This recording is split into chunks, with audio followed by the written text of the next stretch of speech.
Good morning বন্ধুরা, শুভ সকাল। তোমরা কেমন আছো? আশা করি সবাই ভালোই আছো, আমিও ভালো আছি। আজকে হচ্ছে সোমবার, এখন বাজে দেখো 10:30 বাজে। তা এখন থেকে নতুন একটা ব্লগ শুরু করলাম। আশা করি আজকে ব্লগটা তোমাদের ভালো লাগবে। আর মালাদির চ্যানেলের থেকে অসংখ্য ধন্যবাদ আমার পাশে থাকার জন্য। বন্ধুরা, সকালবেলা সমস্ত কাজ টাজ করা হয়ে গেছে, চান পুজো সব হয়ে গেছে। এইমাত্র পুজো দেওয়া হলো, এখন চা খাবো। আজকে রান্নাবান্নার ঝামেলা নেই, শুধু ভাত হবে। চা খাবো, চা খেয়ে ঘর গুছাবো, গুছিয়ে কতগুলো ঠাকুরের বাসন বের করেছি ওগুলো মাজবো। তারপরে ওগুলো জল আসলেই মাজা ঘষা করবো। তারপর গাছে একটু জল দেবো। তারপরে মেশিনের কাজ আছে, অনেক কাজ আছে। রান্নাবান্না নেই তাতে কী হয়েছে, এদিকে অনেক কাজ আছে। চলো বন্ধুরা, সারাদিনের ব্লগটা দেখতে থাকো। দেখার আগে কিন্তু অবশ্যই একটা লাইক দিও। চলো চা নিয়ে আসছি। বন্ধুরা দেখো, এই যে চা হয়ে গেছে। আর এই দেখো, আজকে পাউরুটি দিয়ে চা খাবো। তোমাদের দাদাভাই এই যে এইটা দিয়ে খাবে, আর আমি হচ্ছে এই যে এর ভেতরে ক্রিম আছে, এই পাউরুটি একটু ছেঁকে দিয়েছি। এটার মধ্যে ক্রিম আছে, এটা আমি খাবো, আর এটা তোমাদের দাদাভাই খাবে। বন্ধুরা চা খেয়ে নিই, পরে আসছি। অনেকক্ষণ পরে এলাম, ঘর গুছালাম, তারপরে হচ্ছে হাঁপাচ্ছি। দেখো ওপরে চলে এসছি, ওপরের ঘরে এসছি। ছাদের থেকে সব জামা কাপড় তুলবো, দেখো সব মেলা রয়েছে, এগুলো সব তুলবো। তুলে ভাঁজ করে রেখে তারপর নিচে নামবো। ঠাকুরের বাসন মাজা হয়ে গেছে, এই দেখো মেজে একদম নিয়ে এসছি ওপরের ঘরে। এই যে সব মেজে নিয়েছি ঠাকুরের বাসন। এইবারে আমি জামা কাপড় তুলবো, তুলে এগুলো ভাঁজ করবো, করে তারপর নিচে নেমে যাব। চলো এরপরে ভাত বসাবো, ভাত বসাইনি এখনও। চলো জামা কাপড়গুলো তুলে নিই, দেখতে থাকো। জামা কাপড়গুলো সব তুলে মেঝেতে ফেলেছি, এবার আমি এগুলো ভাঁজ করব।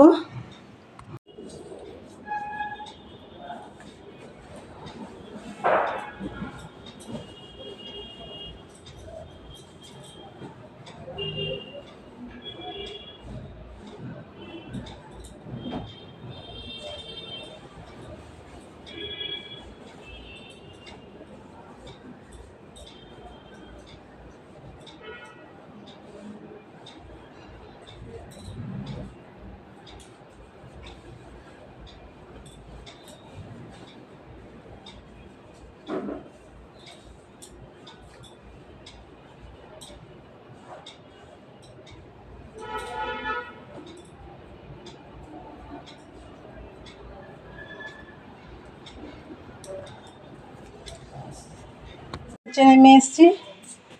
দেখো আজকে এখনও মেশিনে বসতে পারিনি। দেখো আজকে রান্না বান্না নিয়ে ভাবলাম অনেকটা কাজ, মেশিনের কাজ করতে পারলাম না। ঠাকুরের বাসন মাজলাম, ঘর গুছালাম, গাছে জল দিলাম, অনেকটা সময় লেগে গেছে। চলো আবার পট্টিগুলো কাটা হলো, সেগুলো কাটলাম, পট্টিগুলো কেটে নিলাম। চলো এবার ভাত বসিয়ে দিয়ে তারপর মেশিনে বসবো। এই দেখো বন্ধুরা, ভাত বসিয়ে দিয়েছি। এই যে ভাতের মধ্যে উচ্ছে সেদ্ধ আছে, এই দেখো ভাত বসিয়ে দিয়েছি। আর এইদিকে তোমাদের দাদাভাইয়ের জন্য ছানাটাও করে নিলাম।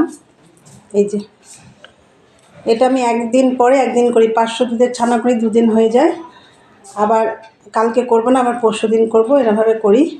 এই যে ছানাটাও করে নিলাম। তাই ভাতটা হয়ে হোক। ভাত বসিয়ে দিয়েছি তোমাদের দেখলে, এখন আমি মেশিনে বসবো। চলো পরে আসছি। দেখো এই যে ভাত হয়ে গেছে, অনেকক্ষণ আগেই ভাত হয়ে গেছে। আর তোমাদের দাদাভাই এখন বাড়ি এলো। আর এই যে কালকে মাটন রান্না করেছিলাম, এটা গরম করছি। তোমাদের দাদাভাই একটু আগে বাড়ি এসে চান টান হয়ে গেছে ওর। এখন এই যে এগুলো গরম করে নিচ্ছি, এখন খাওয়া দাওয়া করবো। চলো পরে আসছি। ইভিনিং বন্ধুরা, সন্ধে টন্ধে সব দেওয়া হয়ে গেছে। আর দুপুরে তো বললাম খাওয়া দাওয়া করবো, খেয়ে দেব যা বাদ বাকি কাজ ছিল সব হয়ে গেছে। করে টোরে মেশিনেই কাজ করছিলাম, করে টোরে সন্ধে দিয়ে দেখো নিচে নেমে এসেছি। এখন চা করব, চা খেয়ে আবার বসে পড়বো মেশিনে। তাই চলো, আমার তো কাজই খালি মেশিনে বসি আর ওইদিকে কাজ করি, আবার মেশিনে বসি, এটাই আমার কাজ। তো চলো দেখতে থাকো, চা নিয়ে আসছি। দেখো বন্ধুরা, চা হয়ে গেছে। এই দেখো বিস্কুটের ভেতরে ক্রিম কেকার আছে, আর সো সুইট আছে। বন্ধুরা চা খাবো এখন, তাই তার আগে আমি ভিডিওটা শেষ করব। চলো, আমার ভিডিওটা যদি তোমাদের ভালো লাগে লাইক কমেন্ট শেয়ার করে চ্যানেলটি সাবস্ক্রাইব করে দিয়ে বেল বাটনটি অন করে দিও। আমার নতুন নতুন ভিডিও তোমাদের কাছে পৌঁছে যাবে। চলো দেখা হবে নেক্সট ব্লগে। আজকের মতন টাটা, গুড নাইট।